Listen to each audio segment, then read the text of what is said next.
ni saya nak reply itu komen Apek ya tentang brake pad Brembo NAO ataupun yang biasa. Okay, mari kami tengok. Sekarang ni brake pad tu ada 4 jenis untuk jenis Brembo. Yang standard dengan NAO yang paling biasa lah. So ini yang NAO tu tengok apa ada dalam ni.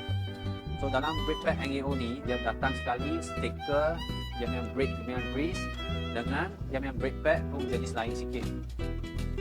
Tengok dalam dia. First dia punya ini brake shim warna merah dengan material dia seramik lah. Yang untuk biasanya ni langsung apa pun tak ada. Tak ada free gift, tak ada stiker, tak ada grease. Ya ini macam. So ini ada garis satu. Ini macam boleh nampak dah dia ada difference. So sesiapa yang nak pakai brake pad NAO tu dia kurang habis sikit lah. Lagi dia mileage boleh sampai 60,000. Yang ini biasanya dalam 40,000 tu sudah kena tukar. So sesiapa nak pakai brake